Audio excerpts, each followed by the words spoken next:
Hello friends, welcome to the advance agriculture YouTube channel.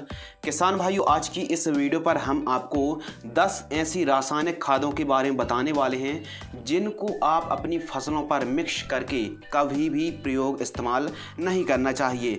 यदि जो इस वीडियो पर हम कॉम्बिनेशन खादों का बताने वाले हैं, यदि आप इन आपस में दो खादों को मिक्स करते हैं और अपनी फसल पर देते हैं तो कोई भी आपको अच्छे रिजल्ट नहीं मिलने वाले हैं, आपकी फसलों पर और बुरा असर पड़ सकता है। तो वे कौन सी खादें हैं जिनको आपको आपस में मिक्स भूलकर भी नहीं करना चाहिए, इसकी जानकारी के लिए और यदि आप इसी प्रकार की और भी वीडियो पाना चाहते हैं तो इस वीडियो को यदि 5 लाख प्लस व्यूज़ आते हैं तो हम बहुत जल्द नेक्स्ट पार्ट 2 पर आपको और भी इम्पोर्टेंट अनिवार्य जानकारी देने वाले हैं। आप देख रहे हैं एडवांस एग्रीकल्चर यूट्यूब चैनल। मैं हूं आपका दोस्त शिव कुमार। चलिए शुरू करते हैं। हमारे किसान भाइयों को पता नहीं है कि कौन सी खादों के साथ कौन सी खादों को मिलाना चाहिए और कौन सी खादों के साथ मिक्स करने पर क्या रिएक्शन होता है। यदि हम 2 या 2 से अधिक खादों को, ऐसी खादों को जिनको मिलाना नहीं चाहिए, यदि मिक्स कर लेते हैं तो कोई नई तीसरी खाद या फिर तीसरा ऐसा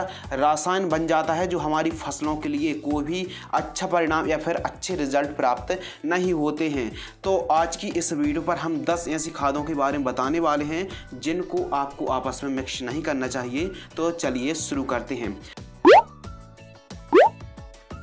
सबसे पहले बात करते हैं जिंक सल्फेट और डीएपी।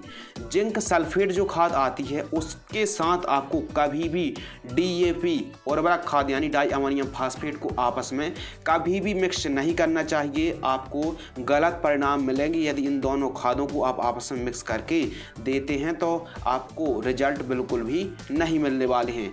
इसके अलावा नंबर 2, कैल्शियम नाइट्रेट के साथ आपको जिंक सल्फेट का मिश्रण कभी भी तैयार नहीं करना चाहिए। जी हाँ किसान भाइयों, आपको अपनी फसल पर कैल्शियम नाइट्रेट खाद को और जिंक सल्फेट को आपस में मिक्स करके इस्तेमाल नहीं करना चाहिए। नंबर 3, फेरस सल्फेट के साथ आपको कभी भी डाई अमोनियम फास्फेट यानी डीएपी खाद को और फेरस सल्फेट खाद को कभी भी मिक्स नहीं करना चाहिए। नंबर 4, सल्फर को और कैल्शियम नाइट्रेट को आपको कभी भी आपस में मिक्स करके अपनी फसल पर प्रयोग नहीं करना चाहिए। इसके अलावा एनपीके घुलनशील खाद 0050 को आप कभी भी कैल्शियम नाइट्रेट खाद के साथ मिक्स नहीं करना चाहिए। एनपीके 0050 यानी पोटेशियम सल्फेट और कैल्शियम नाइट्रेट को आपस में मिक्स ना करें। Number 6, DAP di ammonium phosphate के साथ आप कभी भी मैग्नीशियम सल्फेट युक्त खाद का इस्तेमाल आपको नहीं करना चाहिए। इसके अलावा हमारे किसान भाई यूरिया यानी नाइट्रोजन का प्रयोग और भी अधिक मात्रा पर करते हैं, तो यूरिया के साथ आपको अमोनियम सल्फेट का प्रयोग वैसे तो नहीं करना चाहिए। यदि मान लीजिए आपने यूरिया और अमोनियम सल्फेट को आपस में मिक्स कर लिया है तो आप जल्दी से जल्दी अपने खेत पर डाल दीजिए तो अभी ठीक है, लेकिन आप यूरिया और अमोनियम सल्फेट को जो मिश्रण तैयार किया है उसको देर तक ना रखें। जो मिश्रण है पूरी तरह पानी की तरह बह जाएगा, घुल जाएगा। तो इसलिए यूरिया और अमोनियम सल्फेट को ज़्यादा देर तक आपको मिक्स करके नहीं रखना चाहिए।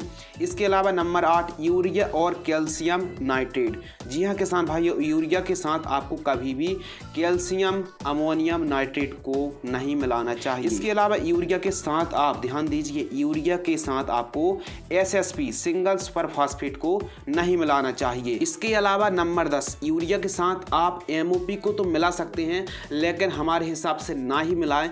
और यदि आप यूरिया के साथ MOP muriate of potash potassium chloride को आपस में मिक्स कर लेते हैं तो जल्दी से जल्दी जो आपने मिश्रण तैयार किया है यूरिया प्लस एमओपी का, उसको अपनी खेत पर जल्दी से जल्दी इस्तेमाल प्रयोग कर लीजिए, नहीं तो वह पानी की तरह बह जाएगी, आपस में केमिकल रिएक्ट करेगा।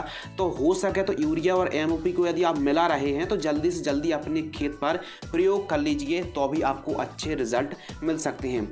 एक और अतिरिक्त एवं महत्वपूर्ण जानकारी कि जिंक सल्फेट को आप कभी भी फास्फेट युक्त खादों के साथ मिक्स नहीं करना चाहिए। यदि आप जिंक सल्फेट के साथ फास्फेट वाली खादों को मिला लेते हैं तो वह तो जिंक फास्फेट हो जाएगी जिसका इस्तेमाल चूहे मारने के रूप में किया जाता है। जिंक सल्फेट को फास्फेट युक्त खादों के साथ ना मिलाएं। यदि आप इनको मिलाकर अपने खेत पर इस्तेमाल करते हैं तो आपको 1% भी रिजल्ट नहीं प्राप्त होंगे। तो किसान भाइयों, आज की इस वीडियो पर हमने 10 ऐसी उर्वरक खादों के बारे में बताया जिनका इस्तेमाल आप आपस में मिक्स करके इस्तेमाल ना करें। वैसे आप डीएपी के साथ सिंगल सुपर फास्फेट मिला सकते हैं, यूरिया के साथ आप डीएपी मिला सकते हैं, एमओपी के साथ आप सल्फर को भी मिक्स कर सकते हैं। यदि आपको हमारे द्वारा दी गई जानकारी पसंद आती है तो इस चैनल को सब्सक्राइब कर लीजिए। अधिक जानकारी के लिए आप हमारी वेबसाइट advanceagriculture.in पर भी विजिट कर सकते हैं। यदि इस वीडियो पर 5 लाख प्लस व्यूज़ आते हैं तो बहुत जल्द पार्ट 2 आएगा। इस वीडियो को अपने किसान मित्रों के साथ, दोस्तों के साथ शेयर जरूर करें। तो मैं आपका दोस्त शिव कुमार, मिलते हैं कुछ और इंटरेस्टिंग, नॉलेजेबल और ज्ञानवर्धक जानकारी के साथ। तब तक के लिए धन्यवाद, नमस्कार।